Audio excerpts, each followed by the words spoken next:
पाणी में फाथल काछेवासी पाण पाणी खां ॿाहिरि निकिरण लाइ तयारु नाहिनि। खेनि उते खाद ख़ुराक समेत आम वाहिपे वारियूं शयूं फराहम कयूं वेंदियूं। सिंध जे वॾे वज़ीर सईद मुराद अली शाह जूं सेवण जे सहाफ़ियुनि सां ॻाल्हियूं।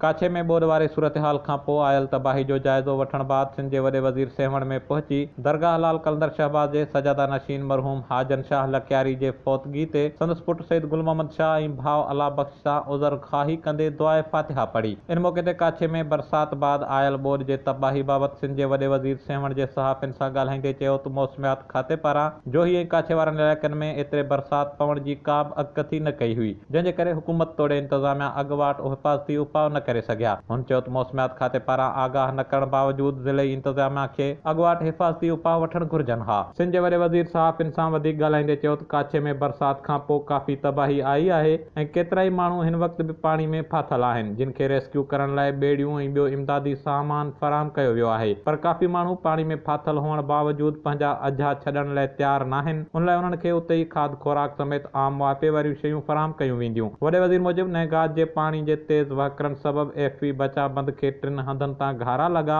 जंहिंजे करे जोही शहर जे ॿुॾण जो ख़तरो पैदा थी पियो हो, पर हाणे नहगाद जे वहिकरनि में घटिताई अचण सबबि उहो ख़तरो टरी वियो आहे। हुन ॿुधायो त एफपी बचा बंद खे लॻल घारनि खे बंदि करण जो कमु सूबाई वज़ीर ऐं आपाशी खते जे अमलदारनि जे निगरानी में शुरू कयो वियो आहे। सिंध जे वॾे वज़ीर सईद मुराद अली शाह लॉकडाउन जे करे गुज़िरियल केतिरे वक़्त खां बंद लाल कलंदर शहबाज़ जे दरगाह खे खोलण बाबति पुछियल हिकु सवाल जे जवाब में चयो त सेवण संदसि अबाणो शहर आहे। उन लाइ लॉकडाउन सबबि सेवण शहर खे पहुतल मुआशी नुक़सान बाबति काथो लॻाए मुतासिरीन जी हर मुमकिन मदद कई वेंदी ऐं कलंदर लाल शहबाज़ समेत सिंध में वाक़िअ समूरनि दरगाहनि खे एसओपीज़ तहत जल्द खोलियो वेंदो। हुन चयो त कोरोना वायरस खां बचाव लाइ अवाम मास्क खे कपिड़नि वांगुरु इस्तेमालु करे ऐं एसओपीज़ ते लाज़मी अमल कनि।